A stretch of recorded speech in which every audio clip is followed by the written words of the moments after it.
Hello and welcome to the first recorded lecture for this course.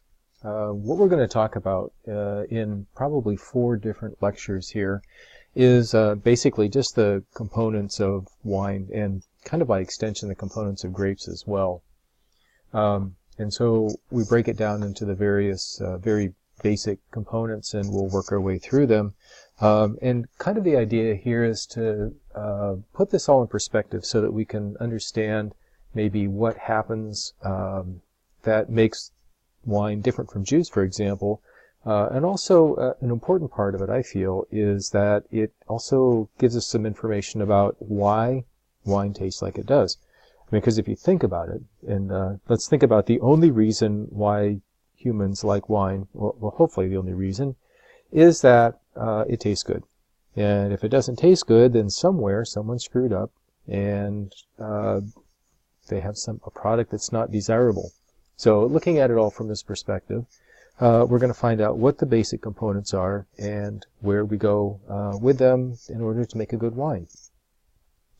So we'll start right at the very beginning and we'll come up with kind of I don't know, it's a pretty dry definition of wine, I think, but it kind of sums up everything that we're talking about here.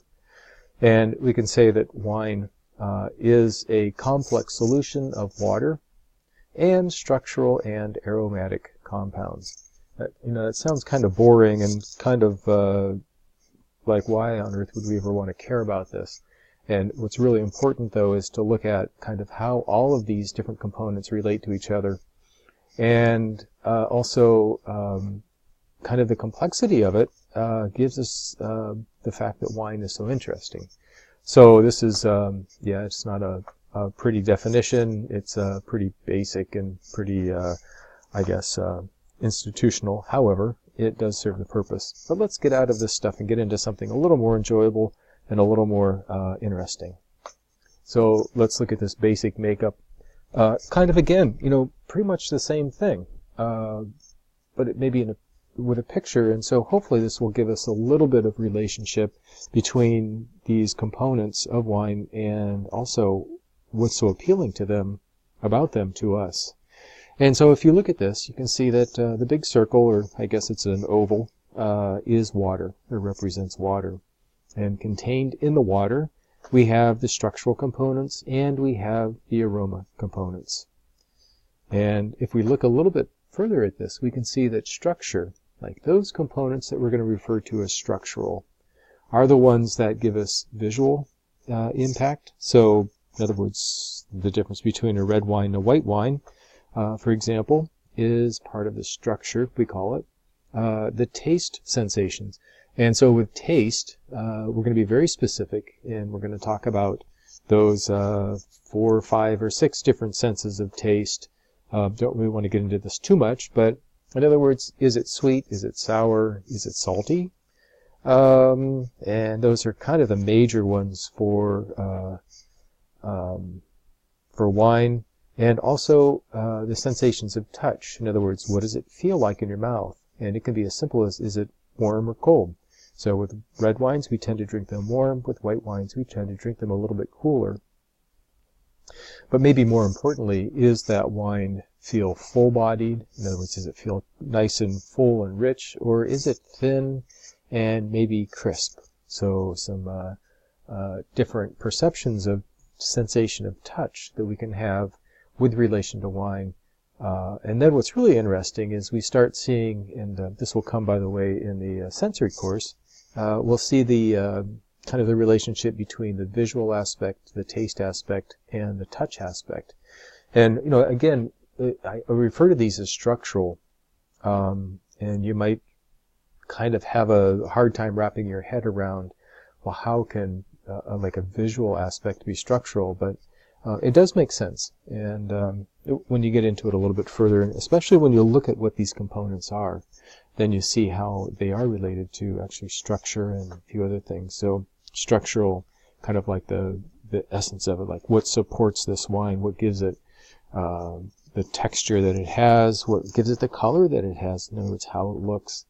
And ultimately, all of that has to support the other side of it, which is the aroma. And this, of course, is sense of smell. And as we'll find out in the sensory course, we have two different methods of smelling, one through our nose and the other actually in our mouth. And so the two together give us a full aromatic profile of a wine, and the two individually also give us different avenues into this the aroma component of wine. So you can say, well, or maybe I will ask the question rather than you saying anything, but the question is aroma important? And I think we can all agree that yes, aroma is important. Likewise, is structure important? Yes, it is important. And then, ultimately, we've got water down there. And, how important is water to this whole mix? Well, we'll see when we get into water next. So let's take a look at that. But first, we're going to break down structure a little bit more and look at some of the basic components there. We'll return to each of these later, but I just didn't want to leave them hanging out there. Like structure, what is it? So we're going to introduce them here. We'll come back to this in the next little, in part 2, I think, of this lecture. We'll talk about the structure compounds. But as you can see, I have 5 basic groups here. And the first one is alcohol. It's pretty simple. It's kind of one of the defining things about wine. Another one is acid. And we may not think about acid being too common in wine, but actually it is, as well as our sugars. Even in a dry wine, sugar is important. We have tannins and we have pigments. And if you know anything about red wines, you know that they have both tannins and pigments, and that's what's some of their defining characteristics. White wine also has a little bit of these as well, so they play a role with white wines. And then finally we get into salts, and these are a little more esoteric in certain ways, in that they're not real, say not a huge component of wine flavor, but still important nonetheless. And of course we'll talk about that when we talk about structure. And then on the other side we've got aroma compounds, and these get a little more technical, but basically what I have listed here are 5 different groupings of compounds. These are basically chemicals that have odor. And so aroma compounds, we refer to them as odoractive. And if it's odoractive, that means that we can smell it. And so that's how we get our sense of smell. So we will look a little bit closer at esters and volatile acids and aldehydes and sulfur compounds and terpenes. And by the way, this is just a very small grouping of the aroma compounds in wine. There's a whole bunch more, and we'll look at a whole bunch more of them as we go along. But I guess at this point, let's go back and let's talk about water. So water, it's pretty important. And in fact, we can say in some ways that water is the solvent of wine. And what I mean by this is that, if you pick up a glass of water or of wine and you look at it, hopefully, if it was well made, it's very clear, and you don't see like haziness or stuff floating in it, or even grit on the bottom or anything like that. So in that case, what this really means then is that all these compounds that we've talked about so far, these components, the structural components and also the aromatic components, they all are dissolved in this solution. So therefore the water is the solvent that actually allows those things to be there and not just have them be a chemical. Let's take an example. If you make coffee in the morning and you like your coffee with a little bit of sugar in it, you pour your coffee, and then you take a spoonful of solid sugar, and you stir it in to the coffee, and what happens to the sugar? It moves from a solid phase, it dissolves into the liquid, and now you have just the liquid. So there's no crystals, actually, that you can pick up in the coffee when you drink it, at least unless you put a whole lot of sugar in there. And then you just make heavy syrup. But basically it's the solvent, so it's what dissolves all those wonderful compounds and gives us the fact that, or gives us the ability then to have them all come together into what we know as wine. So in that way, we can say water is incredibly important. It has to be there in order for us to enjoy wine as we know it. How much of wine is water? Well, I actually have a range here between 80 and 85% of the total volume. It could conceivably go even higher than that, maybe up to around 90%, depending on how much of the other stuff is in there. So yeah, I mean, it's not only is it important, but it's also it's the bulk of what we drink as wine. And actually, if you think about like the history of wine, which is also quite fascinating, actually, you would realize that one of the reasons that wine became popular, other than the fact that it tastes good, is that at a certain time in our cultural history, we realized that if we drank water out of the rivers, we would get sick because, well, we weren't so good at, we hadn't designed septic systems yet, let's put it that way. So we basically poisoned ourselves from drinking fresh water, and we found that wine and beer, if we couldn't grow wine, was actually safe to drink, and it gave us the water that we needed.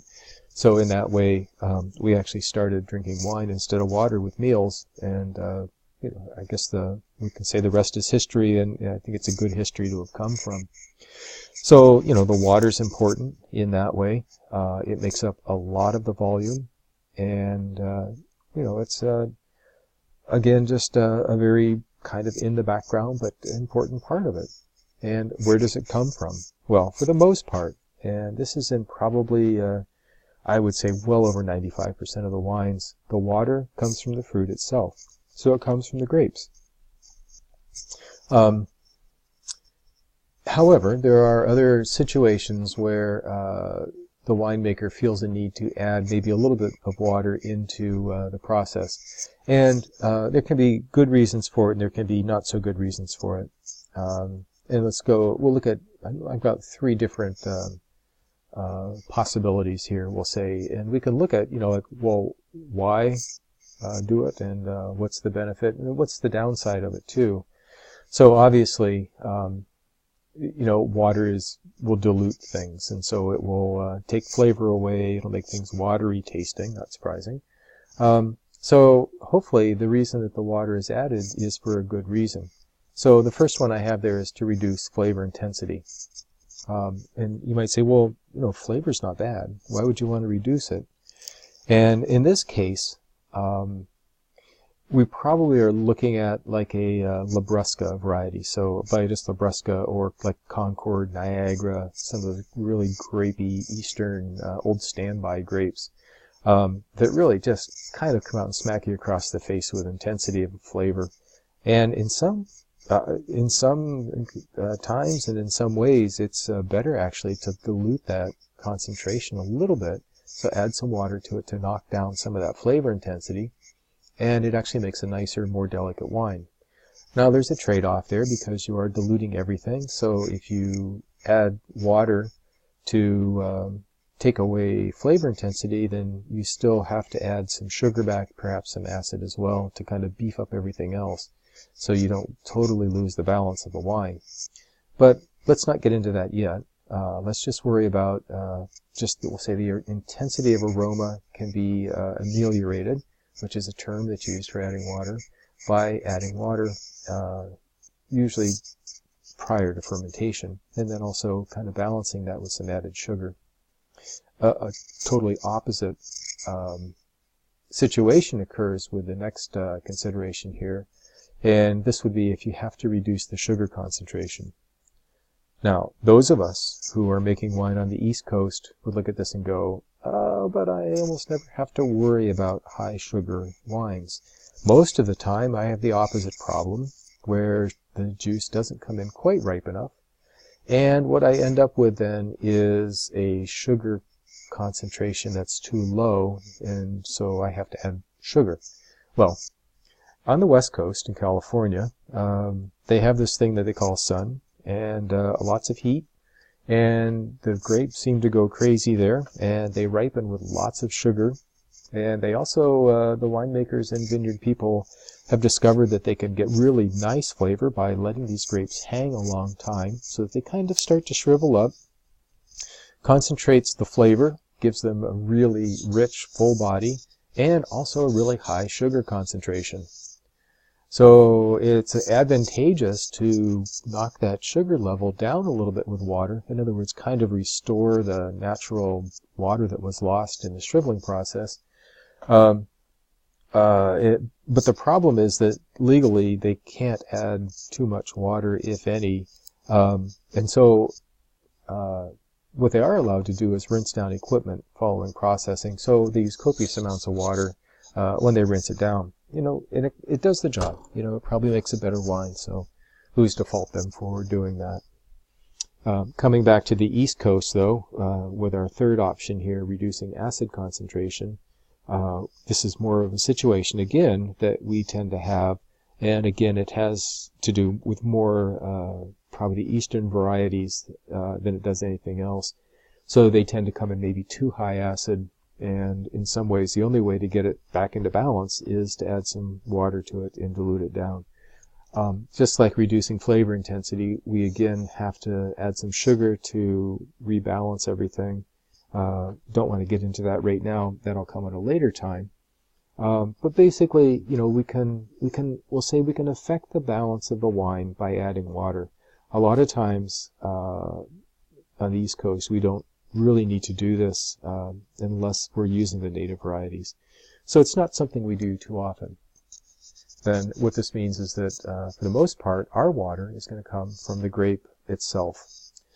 So that's kind of wraps up at least the beginnings of this series of lectures on the components.